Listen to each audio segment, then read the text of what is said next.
When I wrote my memoir, the publishers were really confused. Was it about me as a child refugee, or as a woman who set up a high-tech software company back in the 1960s, one that went public and eventually employed over 8,500 people? Or was it as a mother of an autistic child? Or as a philanthropist that's now given away serious money? Well, it turns out I'm all of these, so let me tell you my story.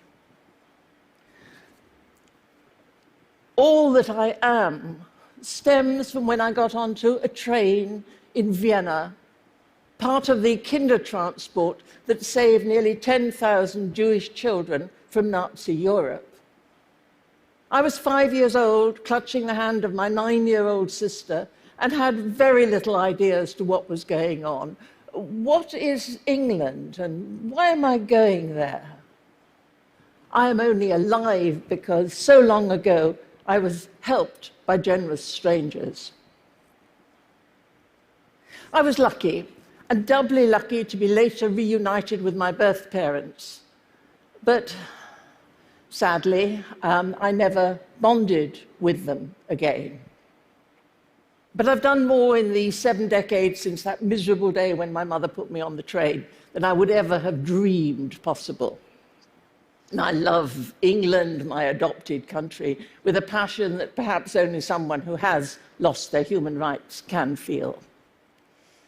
I decided to make mine a life that was worth saving. And then I just got on with it.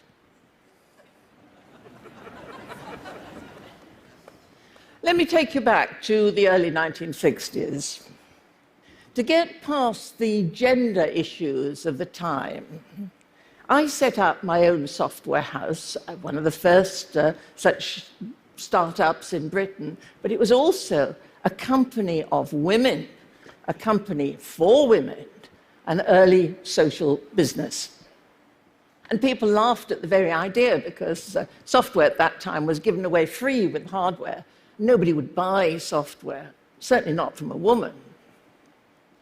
Although women were then coming out of the universities with decent degrees, there was a glass ceiling to our progress. And I'd hit that glass ceiling too often. And I wanted opportunities for women. I recruited professionally qualified women who'd left the industry on marriage or when their first child was expected, and structured them into a home-working organization. And we pioneered the concept of women going back into the workforce after a career break.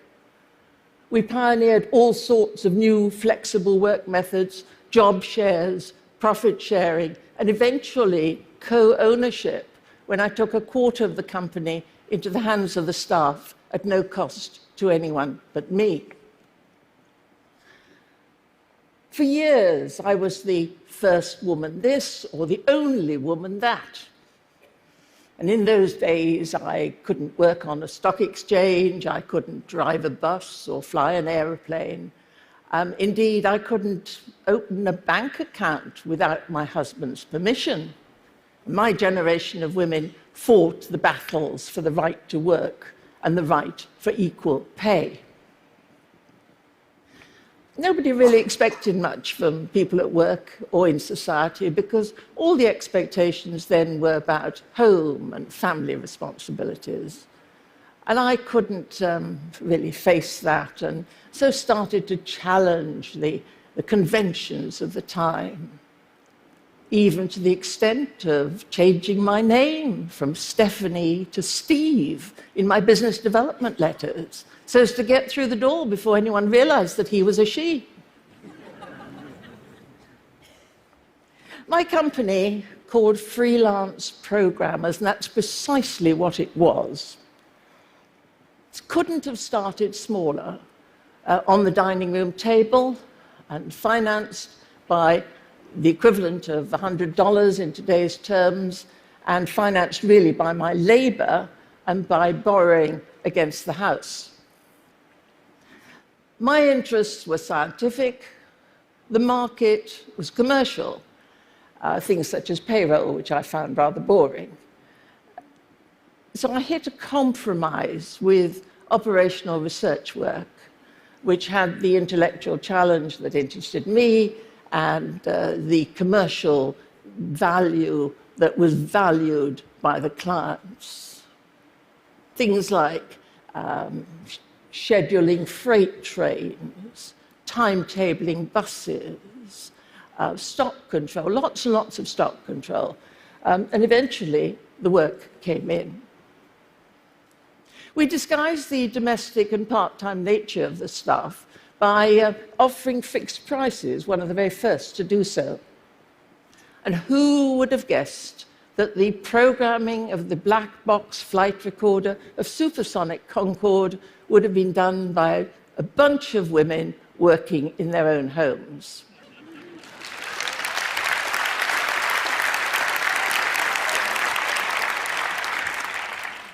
All we used was a simple trust the staff approach and the simple telephone. We even used to ask job applicants, do you have access to a telephone?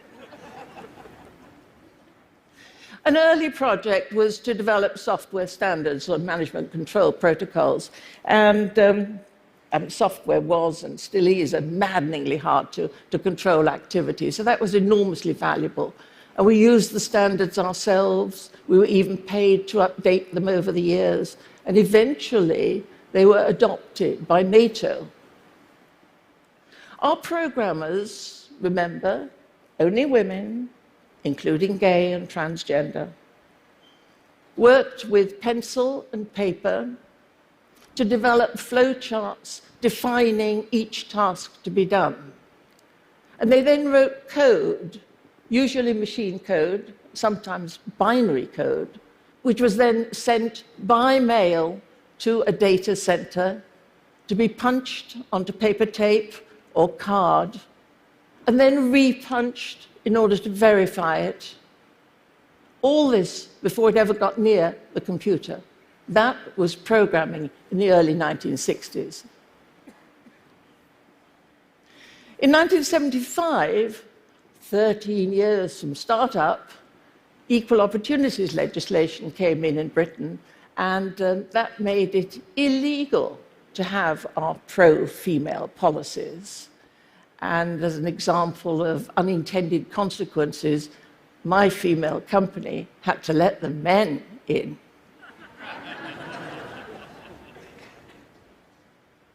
When I started my company of women, the men sort of said, how interesting. But of course it only works because it's small.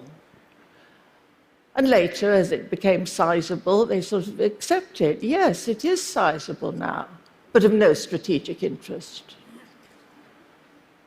And later, when it was a company valued at over $3 billion, and I'd made 70 of the staff into millionaires, they sort of said, well done, Steve.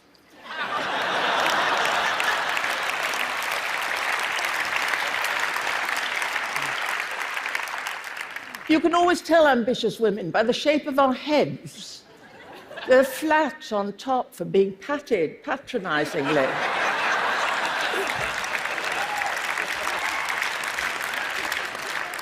And we have larger feet to stand away from the kitchen sink. Let me share with you 2 secrets of success. Surround yourself with first-class people and people that you like. And choose your partner very, very carefully. Because the other day when I said, my husband's an angel, a woman complained. You're lucky, she said. Mine's still alive.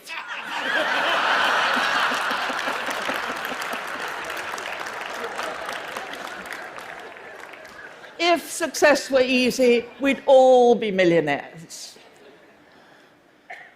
But in my case, it came in the midst of family trauma and indeed crisis. Our late son, Giles, was an only child, a beautiful, contented baby. And then at 2.5, like a changeling in a fairy story, he lost the little speech that he had and turned into a wild, unmanageable toddler. Not the terrible twos. He was profoundly autistic. And he never spoke again. Giles was the first resident in the first house of the first charity that I set up to pioneer services for autism. And then there's been a groundbreaking Prowse Court School for pupils with autism and a medical research charity, again, all for autism. Because whenever I found a gap in services, I tried to help. I like doing new things and making new things happen. And I've just started a 3-year think tank for autism. And so that some of my wealth does go back to the industry from which it stems, I've also founded the Oxford Internet Institute and other IT ventures. And the Oxford Internet Institute focuses not on the technology, but on the social, economic, legal, and ethical issues of the internet. Giles died unexpectedly 17 years ago now. And I have learnt to live without him, and I have learnt to live without his need of me. And philanthropy is all that I do now. I need never worry about getting lost because several charities would quickly come and find me.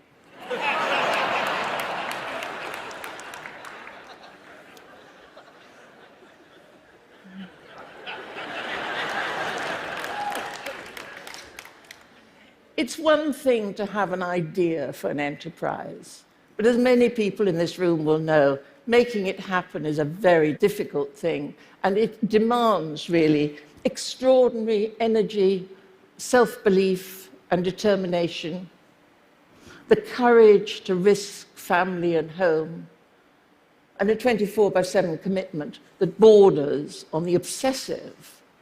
So it's just as well that I'm a workaholic. I believe in the beauty of work when we do it properly and in humility. Work is not just something I do when I'd rather be doing something else. We live our lives forward. So what has all that taught me? I learned that tomorrow's never going to be like today, and certainly nothing like yesterday. And that made me able to cope with change, indeed, eventually, to welcome change. Though I'm told I'm still very difficult. Thank you very much.